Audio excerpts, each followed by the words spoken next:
फिर से स्वागत है ट्रुथ ऑफ लाइफ जीवन का सत्य में एस्ट्रो विनीता के साथ। आज हम आपसे बात करने जा रहे हैं कुंडली में बनने वाले मांगलिक दोष के बारे में। अक्सर सुनने में आता है कि बच्चे का विवाह नहीं हो रहा है, तो पहला थॉट पेरेंट्स के मन में यही आता है कि शायद कहीं कुंडली में मांगलिक दोष तो नहीं है। या फिर जब भी हम लड़के और लड़की का कुंडली मिलान करवाने जाते हैं तो सबसे पहले हमारा क्वेश्चन पंडित जी से यही होता है कि दोनों बच्चे मांगलिक हैं, और अगर दोनों में से कहीं ऐसा तो नहीं एक मांगलिक है और एक मांगलिक नहीं है। क्यों इतना विचार करते हैं हम मांगलिक दोष पे? क्यों मन में एक डर पैदा करता है ये मांगलिक दोष?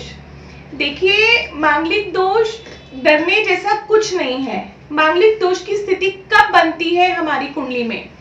मंगल जब भी हमारी कुंडली के लगन में होगा, चतुर्थ भाव में होगा, सप्तम भाव में होगा, अष्टम में होगा और 12वें भाव में बैठ जाएगा, तब कुंडली में मांगलिक दोष बन जाता है। मंगल क्या है? मंगल हमारी कुंडली में हमारे संबंध हैं, हमारे रिश्तेदारों से, हमारे भाई बहनों से बनने वाले संबंध हैं, और वो भावनाएं हैं जिनकी वजह से वो संबंध हम आगे बढ़ाते हैं, चाहे वो संबंध पति पत्नी का ही क्यों ना हो।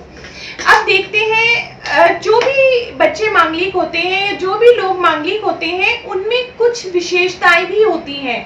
मांगलिक होने से मतलब ये नहीं होता कि इंसान बहुत बुरा है या मांगलिक दोष है कुंडली में तो कुछ भी अच्छा नहीं होगा इसके साथ, ऐसा नहीं होता। जो लोग मांगलिक होते हैं ना, वो बहुत पराक्रमी होते हैं, बहुत मेहनती होते हैं और समय से पहले अपना कार्य खत्म करने की कोशिश करते हैं, बहुत कर्तव्य निष्ठा से अपना कार्य करते हैं। वैसे तो उनके जल्दी से लोगों से संबंध नहीं बनते, पर कहीं अगर वो किसी से किसी भी प्रकार का संबंध बना लेते हैं तो उस संबंध को पूरी जिंदगी निभाने की कोशिश करते हैं। थोड़े से स्वभाव में क्रोधी होते हैं। कई अगर मंगल की स्थिति बहुत अच्छी नहीं है तो उग्र स्वभाव के भी हो सकते हैं, हिंसात्मक भी हो सकते हैं, पर क्षमावान होते हैं, मानवतावादी होते हैं, अच्छे बिजनेसमैन होते हैं और गवर्नमेंट सेक्टर में भी अच्छे प्रशासनिक अधिकारी भी होते हैं। देखिए, अब कुंडली में अगर मंगल आपके लगन में बैठ जाए, जब जैसे कि मांगलिक दोष बनेगा लगन में बैठने से, तो ऐसे जातक या जातिका की कुंडली में अगर लगन में मंगल बैठा है तो उसकी अपनी माँ से संबंध हो सकता है अच्छे ना हो। उसका वैवाहिक जीवन पे भी कहीं ना कहीं लगन का मंगल बहुत इफेक्ट डालता है।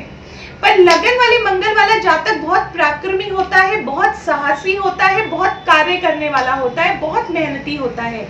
यही अगर आपके चौथे घर में मंगल बैठ जाए तो जिन लोगों का भी चौथे घर में मंगल होता है, अट्रैक्टिव लोग होते हैं, खूबसूरत होते हैं, दूसरों को अट्रैक्ट करने की उनमें क्षमता होती है। चौथे घर का मंगल मेनली हमें इफेक्ट करता है हमारे वैवाहिक जीवन में, हमारी शादीशुदा जिंदगी में। चौथे घर के मंगल में ज्यादातर देखने में आता है कि पति पत्नी के विचारों में तालमेल नहीं होता, और जब तालमेल नहीं होता तो बहुत सी समस्याएं शुरू हो जाती हैं। सप्तम भाव के मंगल पे आते हैं। अगर आपकी कुंडली में सप्तम भाव का मंगल है तो ये आपको उग्र बनाएगा, हिंसक बनाएगा, बहुत ज्यादा गुस्सा, एग्रेशन होता है सप्तम भाव के मांगलिक जातकों में, और उसका रिजल्ट क्या निकलता है? कहीं ना कहीं आपके वैवाहिक जीवन में आपका एग्रेशन, आपका गुस्सा, आपकी हिंसात्मक नेचर कहीं ना कहीं आपके वैवाहिक जीवन को डिस्टर्ब कर देता है।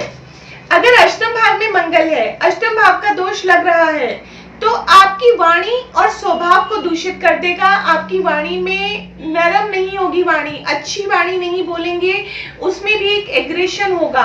आपका स्वभाव लोगों को बहुत पसंद नहीं आएगा और रिजल्ट यही निकलेगा कि कहीं ना कहीं आपके मैरिटल रिलेशंस को डिस्टर्ब करेगा। अब 12वें भाव के मंगल की बात करते हैं, तो जिन लोगों का 12वें भाव में मंगल होता है उनको कितना भी मिल जाए, कितना भी मिल जाए, वैसे तो वो भोग विलास की तरफ बहुत ज्यादा भागते हैं, पर कितना भी मिल जाए उनको संतुष्टि नहीं होती है, सेटिस्फैक्शन नहीं होती है, चाहे वो बात भोग विलास की हो या किसी भी दूसरी चीज की हो। पर ऐसे लोग विदेशों में जाके बहुत सक्सेसफुल होते हैं, विदेशों में उनके अच्छे संबंध बनते हैं। देखिए, ये तो एक सामान्य सी जानकारी है मांगलिक दोष के बारे में। पर अब जिन लोगों का विवाह मांगलिक दोष की वजह से नहीं हो रहा है, वो डेली एक लाल आसन बिछा के हनुमान जी के आगे 5 बार हनुमान चालीसा का पाठ करें। अगर आपका विवाह हो चुका है और आपको ऐसा लगता है कि विवाह होने के बाद मांगलिक दोष के कारण उसमें कहीं परेशानियां आ रही हैं, तो मंगलवार और शनिवार के दिन शाम के समय चमेली के तेल का दीपक जला के सुंदरकांड का पाठ करें।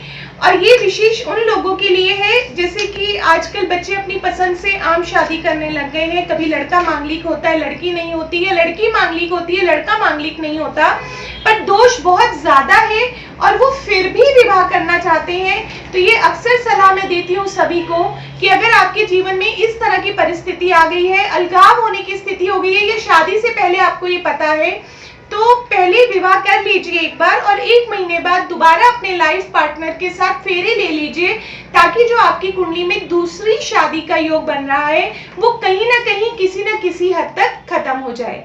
आज की जानकारी के लिए बस इतना ही। नमस्कार, जय माता दी।